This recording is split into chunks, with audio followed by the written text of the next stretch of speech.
Hey, welcome back to BrainFLoTv / Hot Topics TV. If you've never been here before, go ahead and hit that subscribe button. Click the bell next to the subscribe button so you are notified every time a new video goes up on this channel. Man, we just sliding through, seeing how everybody doing, dropping a few words of comfort, wisdom, and all that, and then keeping it moving. So, the election results are in. It is said that Vice President Kamala Harris, who many people voted for and thought would be the next president of the United States of America and would have made history being the first woman president of the United States of America, she will deliver a concession speech on Wednesday at 4 p.m. This is what her office has announced, which simply means that the winner of the 2024 United States of America presidential election is none other than Donald Trump.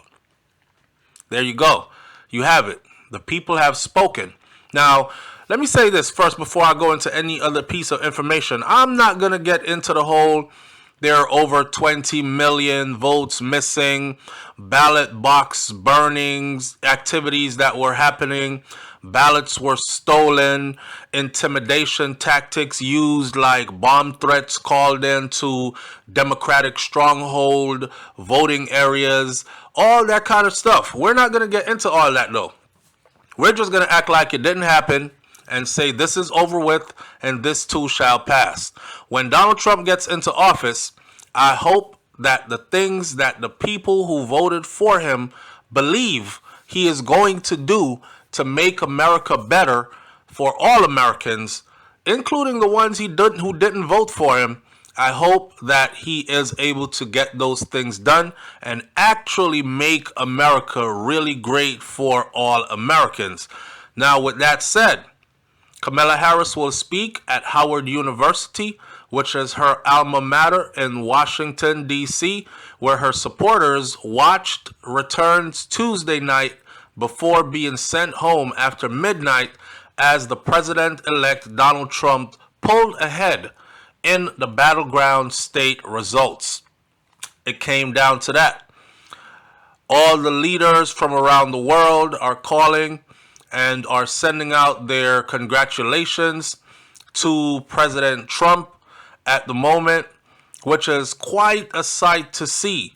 President Trump, some of these leaders aren't even people that like him really, but they're there and they're saying shout outs to him.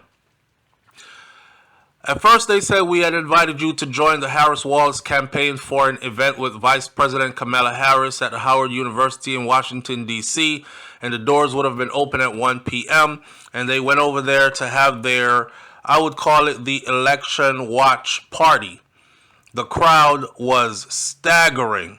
Supporters of the Democratic presidential nominee Vice President Kamala Harris attended the election night campaign watch party on Tuesday, November 5th of 2024 at the campus of Howard University in Washington, D.C.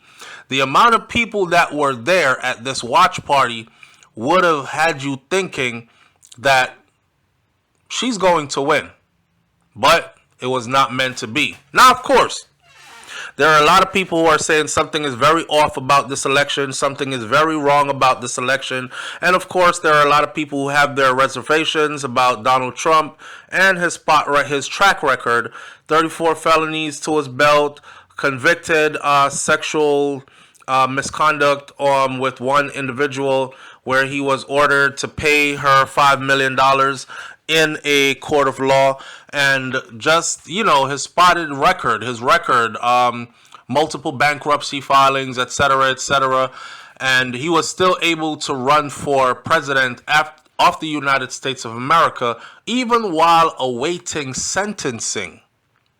That in itself says a lot, that people were willing to go for this guy instead of going for somebody who was pretty much polished, clean-cut, highly accomplished like Kamala Harris. At the end of the day, I just want everybody out there to know this. Here's the real part. The real part is this. Two things. One, when the things that Donald Trump said and promised that he would do, when they start happening to the people who voted for him, and your family members, like the mass deportation on a heavy scale that he spoke about, like police having complete immunity from prosecution that he spoke about, when he starts implementing certain things and things start happening to you or in your community or to people like you, I don't want to hear nothing from nobody. I'll be sitting back watching everything, and I'll probably be laughing as well, because you get what you asked for. At the end of the day, I want everybody to know, though, on a more realer level, is this. We still got to get up in the morning. We still got to go to work. We still have to take care of our families.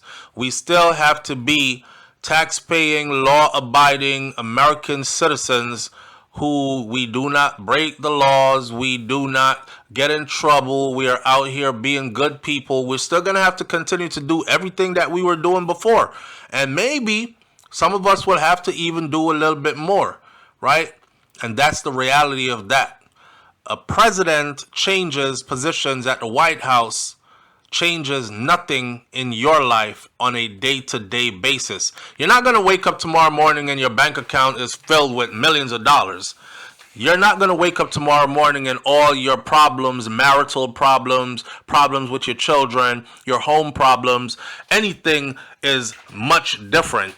Life goes on. So for the people who did not get what they voted for in this election, it does not mean that your vote was not counted.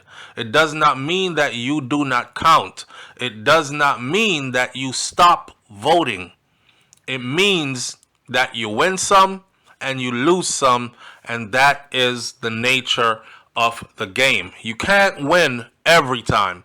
I've been around long enough to have voted in elections where the president won that I did not like and did not vote for, and I was in the military and I still served under that president and went off to combat as an infantry soldier fighting for the United States of America and our right to live the way we live in this great country. So then I've also voted in elections where my choice of who I wanted for president became president.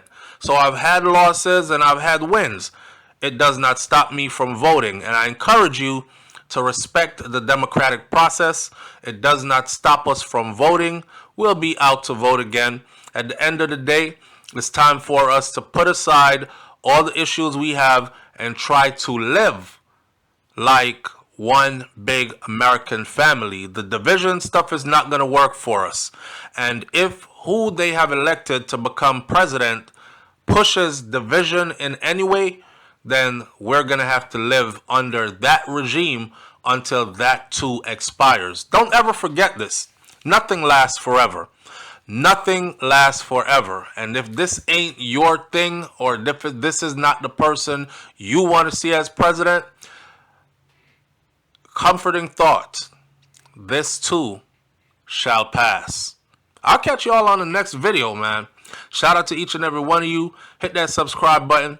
Leave your comments in the comment section below. I'm out. Peace.